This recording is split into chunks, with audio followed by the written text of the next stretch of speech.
तो hello student, this is our next chapter quadrilateral. इस quadrilateral के चैप्टर को हमको पढ़ना है। और क्वाड्रिलेटरल के बारे में आप जानते हो, क्वाड्रिलेटरल के डिफरेंट डिफरेंट टाइप्स होते हैं, जैसे पैरेललोग्राम, रेक्टेंगल, स्क्वायर, रोम्बस। इन सब चीज़ों के बारे में हमें आज पढ़ना है, इस चैप्टर में पढ़ना है। पहला हमारा क्वेश्चन जो था वो दिया है कि एक क्वाड्रिलेटरल है जिसके एंगल्स का रेशियो दिया हुआ है और उन सारे एंगल को फाइंड करना है। तो जब रेशियो दिया है तो उस क्वेश्चन को सॉल्व करना सिंपल होता है।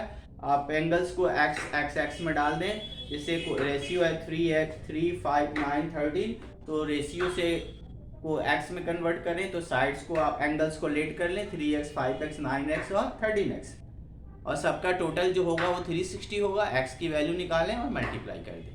तो आ जाएगा नेक्स्ट क्वेश्चन है क्वेश्चन नंबर 2 कि ABCD एक पैरेललोग्राम है और इसमें AC और BD इक्वल है, तो प्रूफ करना है कि ABCD एक रेक्टेंगल होगा। पैरेललोग्राम में और रेक्टेंगल में एक ही फर्क होता है कि रेक्टेंगल के जो एंगल्स होते हैं वो 90 डिग्री बनाते हैं, पैरेललोग्राम के एंगल्स 90 डिग्री नहीं बनाते।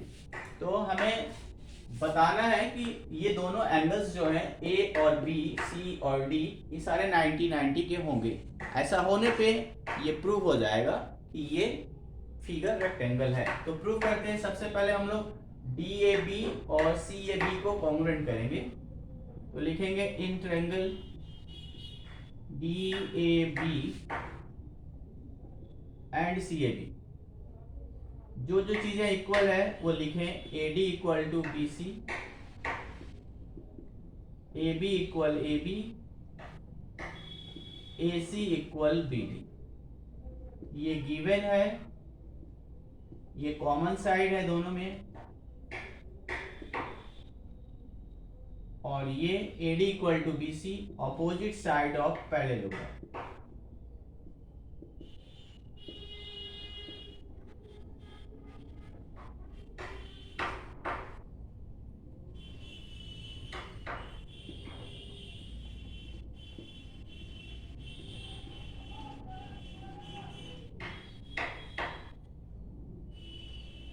तो साइड से दोनों ट्रायंगल कॉन्ग्रुएंट हो गया।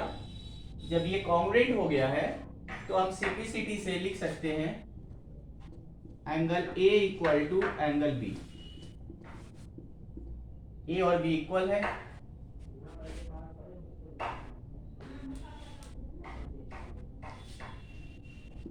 Also angle A plus B equal to 180 degree. This is sum of adjacent angle.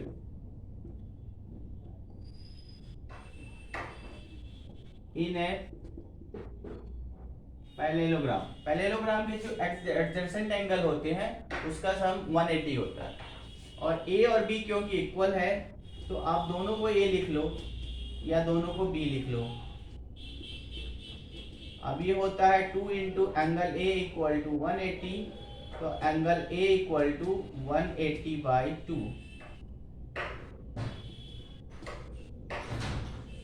Angle A equal to 90। तो पैरेललोग्राम के ऑपोजिट एंगल्स क्या है? इक्वल होते हैं। एडजेसेंट भी इक्वल हमने कर लिया है A और B को, तो सारे एंगल ही 90 के हो गए। A equal to B equal C equal D equal 90 degree, hence ABCD is a rectangle। तो ये हमारा क्वेश्चन हो गया proof, first second question. Third question देखते हैं हम लोग।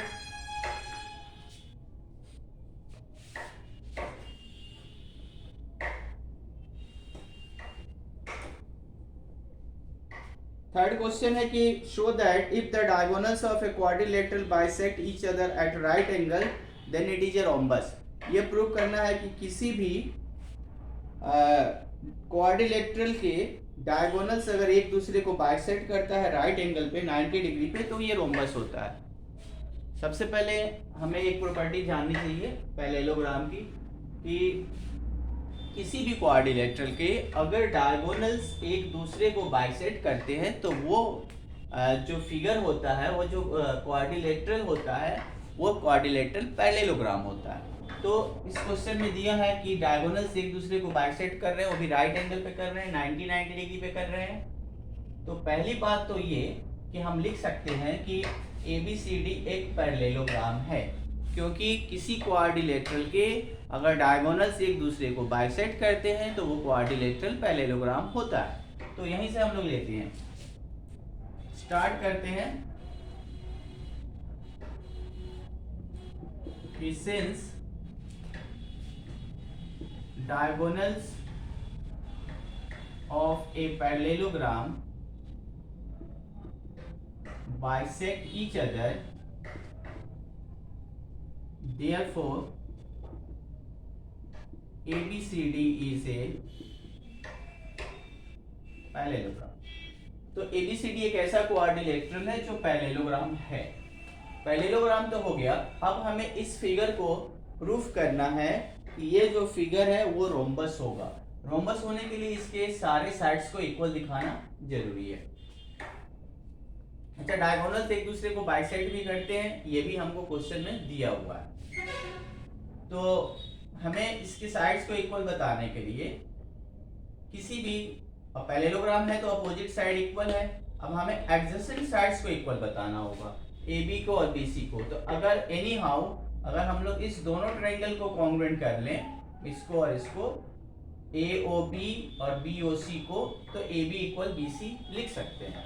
तो चलिए करते हैं इसको कि in triangle AOB and triangle BOC क्या क्या है, OA इक्वल है OC के, ये गिवन है। बोला था कि डायगोनल्स बाइसेक्ट करते हैं, तो OA और OC इक्वल है। नंबर 1, 90 डिग्री बना रहे हैं तो angle AOB equal angle BOC 90 degree each. OB देखो दोनों तरफ कॉमन है,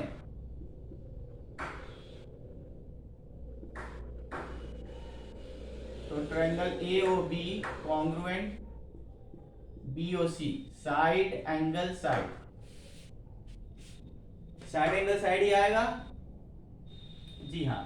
तो अब हम लिख सकते हैं कि AB इक्वल BC, तो AB इक्वल हो गया BC के। ABCD को हम लोगों ने पैरेललोग्राम बना लिया था, अब AB और BC भी इक्वल है, तो अब हम लिख सकते हैं कि therefore AB equal BC equal CD equal AD, hence ABCD is a